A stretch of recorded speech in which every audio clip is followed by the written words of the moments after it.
everybody, I'm Nanim and welcome to episode 2 of The Insider. This week, you're watching the show Are You Smarter Than a Marketing Sophomore? To prove that our players are actually smarter than a marketer. Alright, let's meet our first guest today, Miss Tatu. Yeah, thank you for giving me a chance to try this famous show, and I'm super excited now. I hope that I'll get all the correct answer. Well, I'm very glad to see you too, Tatu. So, this week, we'll have 6 topics for you to choose. Each topic will have 3 questions about it, and you get 2 lifelines to get helper advices about the answers. Is it okay with you? Okay, I get it.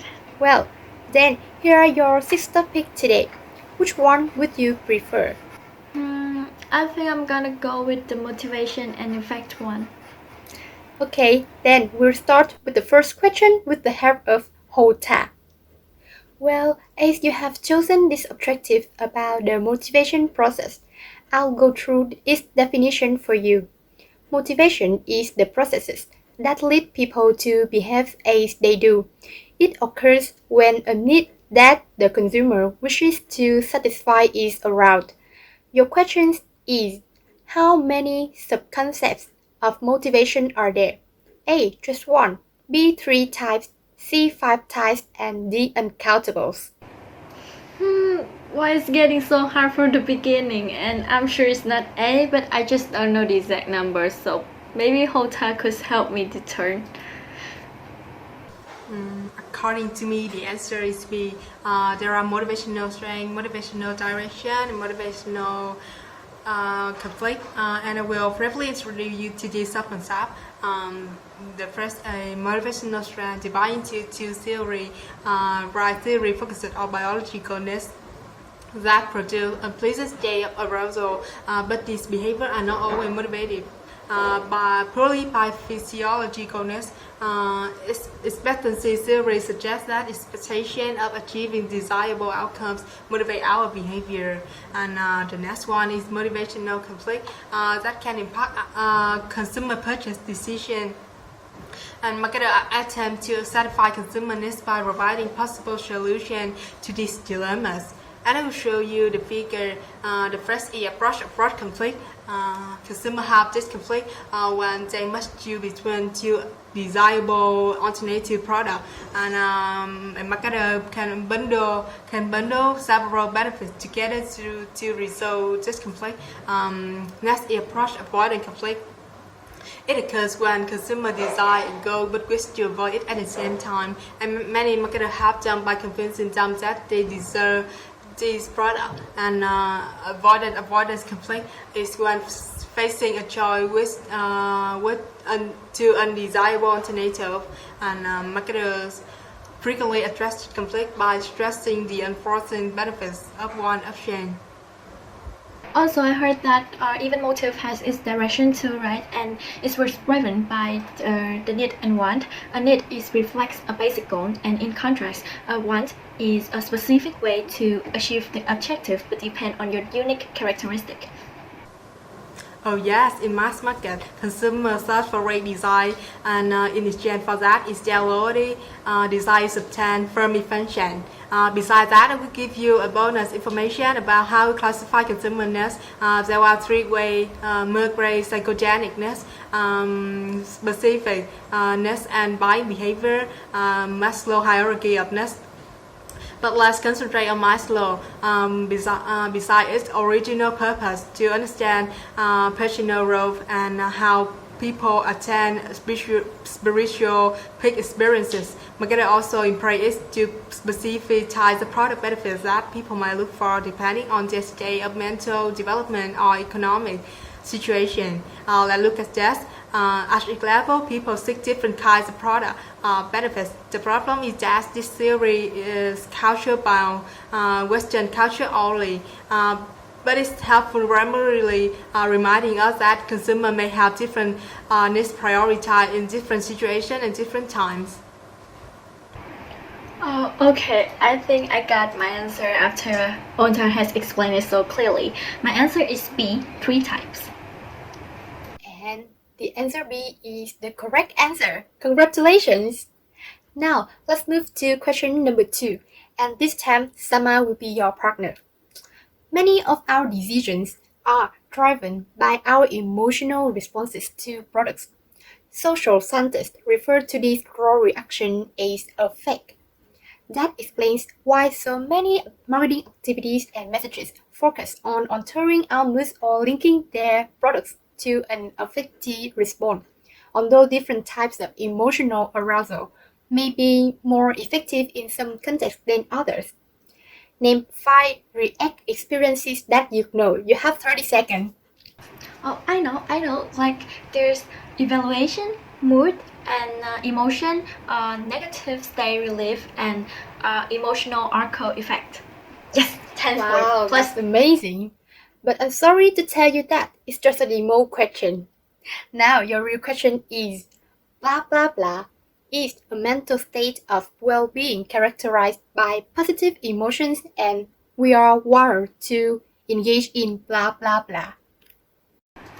what made you think that I may know the answer? And I think the first one may link to something positive like happiness, but the second one I definitely don't know. And may I have the right to copy the answer from Sama the helpers? Of course, I'm here to help you. In my opinion, the answer is happiness in the first gap because it's a mental state of well-being characterized by positive emotions and material accumulations, which is what researchers term the extent to earn more than we can possibly consume, even when this imbalance makes us unhappy. And it can be divided into two types. Material purchase, defined as a purchase made with the primary intentions of acquiring a material possession, and this experiential purchase, defined as a purchase made with the primary intentions of acquiring a life experience. Even though the two scenarios were matches for the price paid, respondents were happier when they thought of experiential purchase. But marketers do not always want to make us happy. Marketing message can make us sad, angry, or even depressed, and sometimes they have done on purpose. Some emotions like disgust, envy, guide, embarrassment, these all cause us to have a strong response. So, do you have your answer yet, Title? Oh yeah, I guess happiness and material accumulations is my final answer. How can you know all about this info? Well, I guess your answer is correct. Congrats again. Your next question is what is called product involvement, and can you name some strategy to increase consumer involvement? And in this question, Viha will be your helper, and you have used all of the lifeline, so you must answer the questions by yourself. Yeah, I know that my answers is product involvement in is the consumer levels of interest in particular products, and the more closely marketer can tie the brand to an individual, the higher the involvement they will create. The product decisions are likely to be highly involved if the consumer believes that there's a lot of perceived risk. This means a person believes that there may be like negative consequence if they choose the wrong option. And when a consumer is highly involved in the specific product, this is a holy grail for marketers because it means he or she exhibit brand loyalty. And in contrast, variety seeking is the desire to choose the new alternative over the familiar one, and even influence us to switch from our favorite to another. And there's some strategy that would help to increase the product involvement, like mass customization, such as they'll have many product lines, and or DIY gamifications and co-creations, like the collaboration between two brands or a brand with influencers. And there's also ways to increase the message involvement too. Like there's two types, high and low involvement medium. Researcher evidence indicate that a viewer who is more involved with a television show will respond more positively to commercial during that show and have a greater chance to influence purchase intention. And that is my final answer. Oops, so apologize to you that your answer is incorrect. Could Viha help the player to know the right answer? Of course, no radio. There are also massive involvement and situational involvement. Massive involvement aims to boost people's motivation to pay attention to what the ads attempt to tell them. I know a research evidence that indicates a viewer who is more involved with a television show will respond more positively to the commercial she or he see during the show, and this board will have a greater chance to influence purchase intention. To reinforce message involvement, you can do one of those strategies. Like first, use novel stimuli such as unusual cinematography, sudden silences, or unexpected movements in commercials. Use prominent stimuli such as loud music or fast action to capture attentions. Include celebrity endorsers. Provide value that customers appreciate. Invent new media platforms to grab attentions. Encourage viewers to think about actually using the product. And lastly, create spectacle where the message is itself a form of entertainment. And what about situational involvement? It describes engagement with a store, a website, or a location where people consume a product or service. Many retailers and event planners today focus on enhancing customer experience in store, dealerships, and stadiums. Some approaches to enhance this type of involvement are personalizations, which means the retailers can personalize the message shoppers receive at the time of purchase. For example, a few marketers tailor the recommendations they give shoppers in a store based on what they pick up from a sale. High-tech, like exciting new technologies such as augmented reality, virtual reality, and beacons allow retailers to turn the shopping experience into adventures. And lastly, subscription boxes. Thank you, Tatu, for your training. Now, we'll take a break for a few minutes and don't leave our channel. I'll be back soon.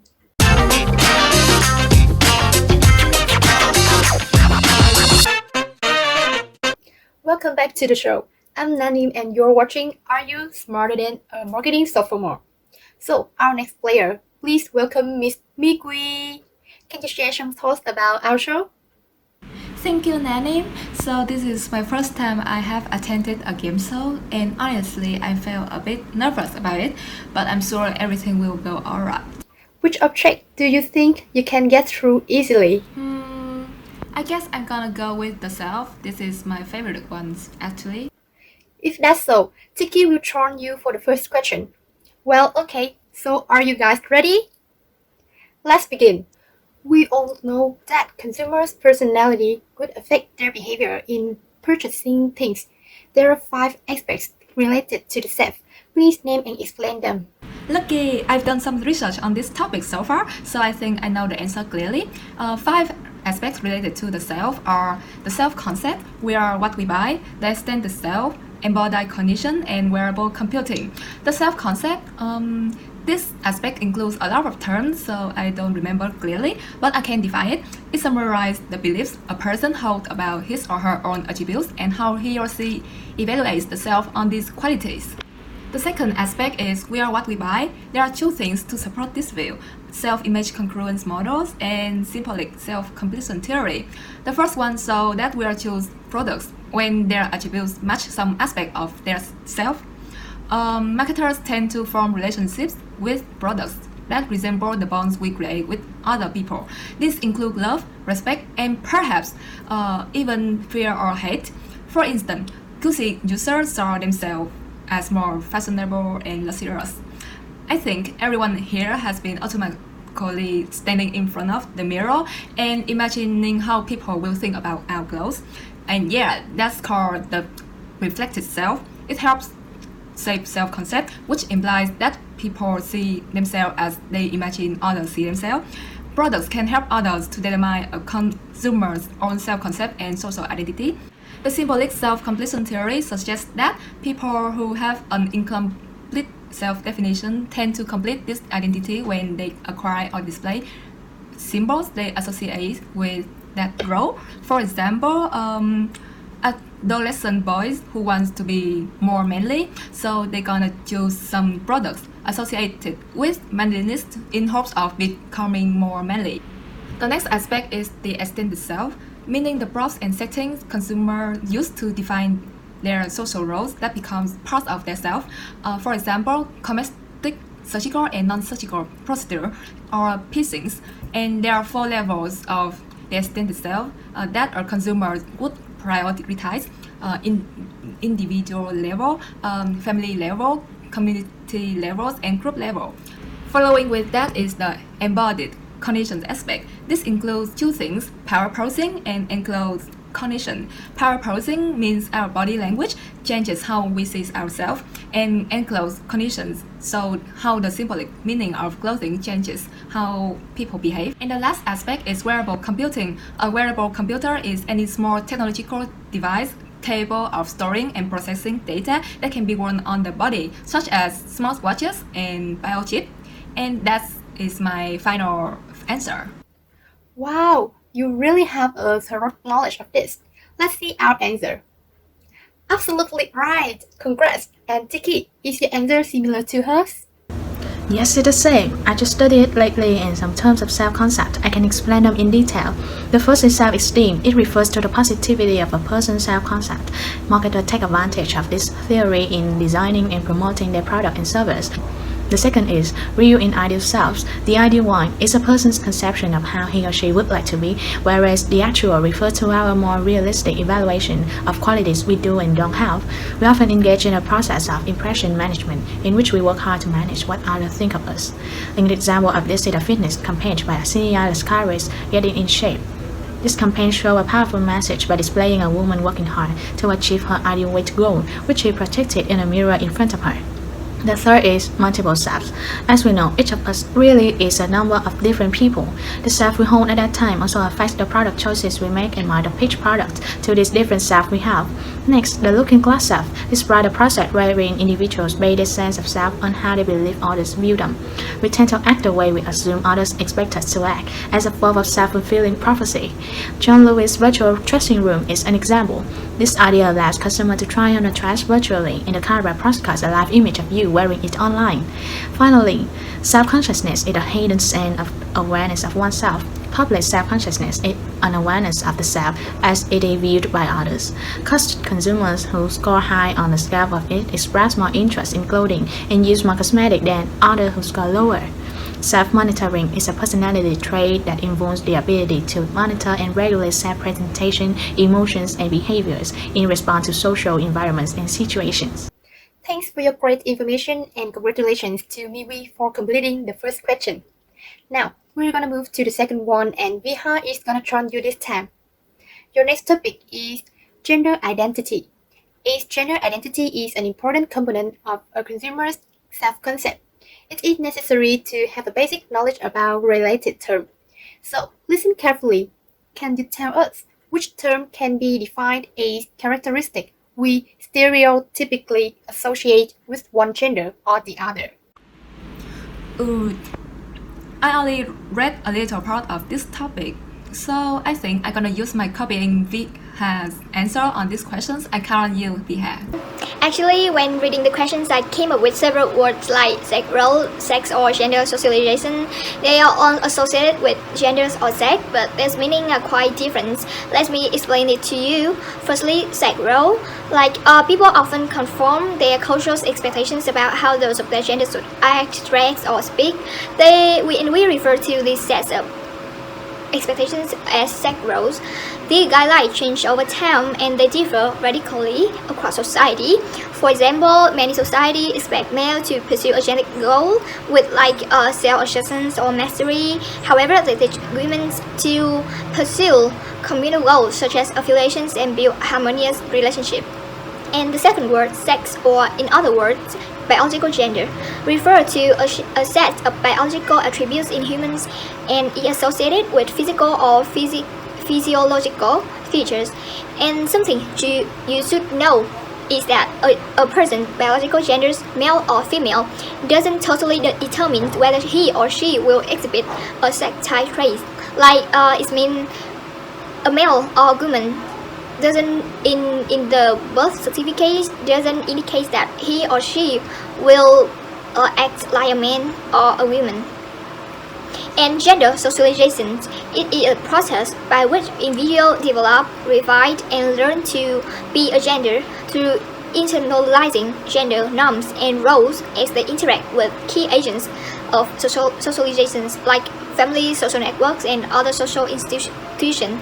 So those three words seem to be related to the questions, but as I have explained, they all do not refer to the characteristic we stereotypically associate with one gender. Therefore, I think the accurate and possible answer here is sex type 3. Oh, really? Well, honestly, this really surprised me since I only read some articles about LGBT community. Marketers' definitions of gender continue to evolve as a global third-gender movement picks up steam when acceptance of LGBT communities has risen worldwide. And according to the present, masculinity and femininity are social constructions that vary across cultures and historical periods. However, it seems that gender binarism, the classifications of gender into two distinct, opposite and disconnected forms of masculine and feminine, is giving way to gender benders, or people who ban traditional sex roles. Thank you, Vihat. You really helped me a lot.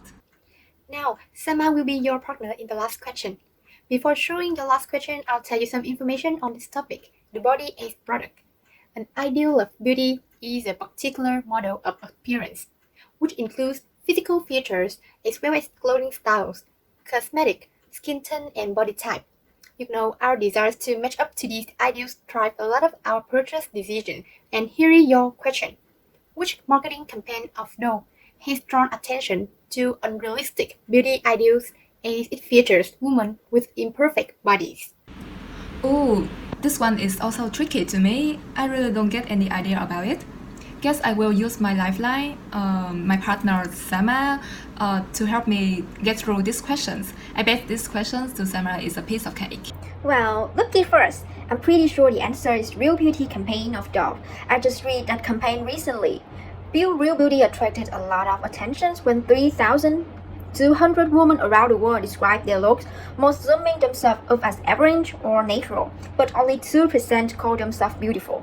According to what I found, in much of the 19th century, the desirable waistline for US women was 18 inch, and women at that time have faced a lot of trouble when wearing dresses and moving. But in recent years, traditional gender stereotypes are breaking down. We may continue to see change in these ideals. When researchers ask women to predict how men will rate women of different body shapes, women choose thinner figure than do men. In other words, they think men prefer skinny fashion model types, when in fact the shape men choose come closer to real women. But it's not surprising that standards are changing because the typical woman's body is no longer petite as it used to be. One survey of girls aged 12 to 19 reported that 55% they said they see at all the time and makes them want to go on a diet. For that reason, Dove campaign was launched with the mission to break women's belief in their real beauty and help them to be more confident in modern society. In fact, Dove has succeeded when it had attracted attention and spread strongly to women all around the world. Wow, this campaign is really meaningful. But whether our answer is real beauty? Let's check the answer. And yes, that's the correct answer. And you know, the ideal of beauty brings many negative effects. In the 19th century, 18 inches waistline is a circumference that required the use of corsets pulled so tight that many women of the time routinely suffer from headaches, fainting spells, and possibly even uterine and spinal disorders. In the next period of time, researchers linked a distorted body image to eating disorders, including anorexia and bulimia. So, there is no doubt that the Real Beauty campaign contributed to breaking the ideal of beauty and making women more confident about their real body. Oh, and not only women but men also have the standard of beauty. A strongly masculine, muscle body is supposed to be the ideal beauty of male. However, women tend to prefer men with less muscle mass than men themselves strive to attain. So, hey men, you guys don't need to attain too much muscle to find your real love. Alright, now we have a winner. It's Miwi! You deserve it and we'll send the award for you after this quarantine. It's been a lot of fun, right? Let us know how you felt and if you would have passed or not. Also, let us know what topics we should do next. We'll have another video for you to watch next week, so you can subscribe, which I highly recommend. Thanks for watching and see you next week. Bye!